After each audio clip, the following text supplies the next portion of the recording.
Monday morning wouldn't be Monday morning unless there was some sort of chaos after happening. My lovely gate is in pieces, but to be fair now, I've no one to blame, only myself. That pillar there, I was reversing the diet feeder into this shed to spill out some silage there, and I got my angles all wrong, and I reversed the corner of it into that pillar in there, and I couldn't get it out of it, so I had no choice but to come forward. And sure, I caught the pillar, and I also made a melodeon of the gate. Now, but the gate was fine, like it was functioning, and that was Friday evening, so I said, listen, I'd leave it alone and sort it out on Monday. But the finishing heifers I had in here, pen is messy now, alright, after the weekend. But there was one of them bulling, and I'd say with all the jumping and the fooling, they just put too much pressure on the gate, and between my handiwork with the diet feeder and their strength, they're after making mincemeat of the gate. So, as with all animals when they get out, what do they love to do? Dance the whole night on the cow silage. So all that silage now is only fit for getting the scraper now and scraping it out and putting it in the dung heap. Anyway, the joys of farming, there's always something. We'll just get at it anyway, and we'll get sorted that gate and get things tidied up.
Now it's 4 o'clock in the evening and the buddies, the starlings, are back in, as you can hear, so I was actually just about to go off and get a sling to pull up that sleeve out of the ground, but there's no need,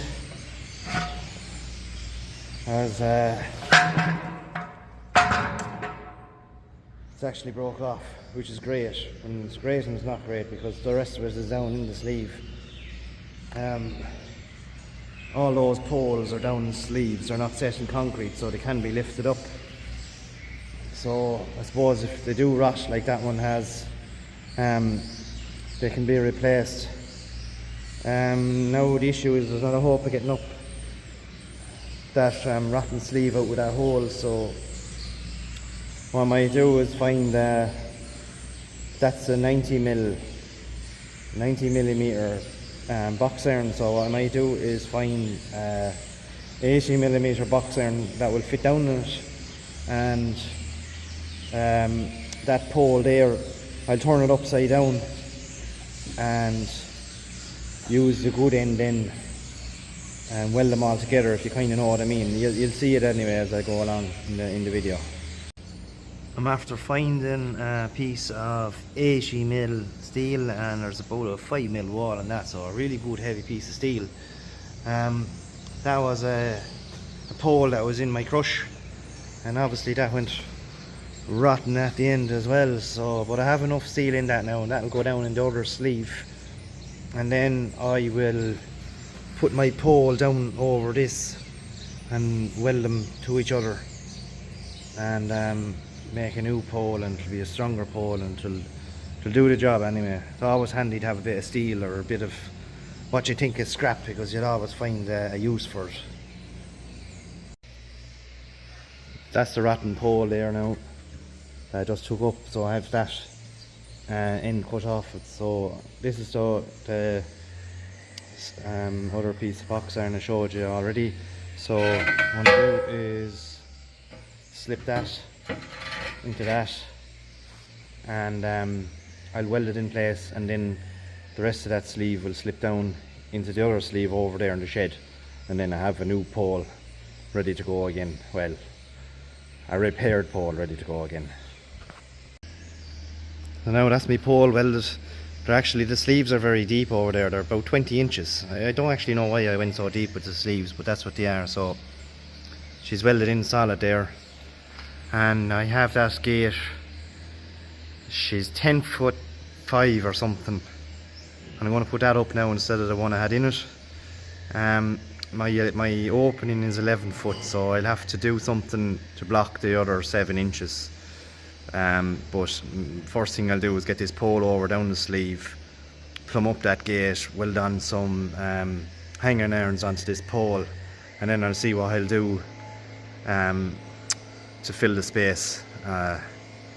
So I'll pick it up there then in a few minutes. So I have my gate over here now, and the last gate would have been hanging off that pole. That's the pole I just made in the workshop. So she's down there nicely and still fits in the same hole for the gate for latching it. Now I would have hung the last gate off that pole, but what I'm going to do now is hang this gate off this pole, and then when I want to clean out the shed, I can open that gate and push it back to the silver door, and I can open this silver gate, and that will come out across the passageway, and I can lift up that sleeve. So those gates are 11 foot long, and now I'll have a 24 foot entrance into the shed, and I'll be able to get in the big tractor if I want to get in to clean it, or even for lifting in a bale of straw, and I won't have to be dropping the straw in the passageway and shoving it in anymore. So it gives me options now, and I suppose I'd rather that pole didn't break, because it's 5:30 in the evening and I'm still here trying to get that gate welded up, and those heifers there haven't been fed yet, so it's just very late in the evening now. It's kind of annoying, but look, I'll get it done. I'm going to weld on that heel iron there now, and get the gate plumbed up then, and get a top hanging iron welded on then as well. That's that gate welded up now. So I have to do something about that. I'm going to weld on a frame onto the pole that I can close the gate into. I think that's all I can do now. I'm not going cutting that gate and trying to extend it, or I don't want to cut off the handles either, and then, or you know, if I was to extend the gate and then I have to cut off the handles, re-weld on the handles, this hour of the evening now is too much like work.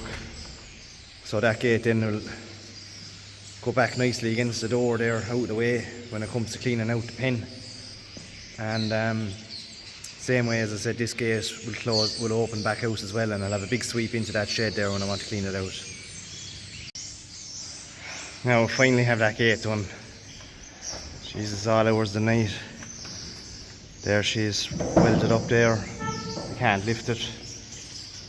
So all I did here then was I welded on a little bit of a frame to come out and meet the gate, and there's two eyes welded on then to close it into our clip on it, and I put a timber in it then as well. The sure as hell that something's trying to put their head out, so just to blanket off there, make sure that nothing puts their head out, gets caught and gets choked. So the heifers are looking for their dinner, their breakfast, dinner and tea at this stage now, because I was busy all day at other jobs and had to come into this then when I was finished the other feeding. So hopefully that's a rough and ready job, but hopefully it'll last there. It's not a great looking gate, but sure it has function anyway, so that's another job done. As I said, when you have farming you have fixing, and unfortunately they broke into my mother's garden as well there this morning when they got out, so I'm not so great. I wish the welder if I can fix the damage they did there, but anyway, we'll have to hopefully get around to mending that at some stage.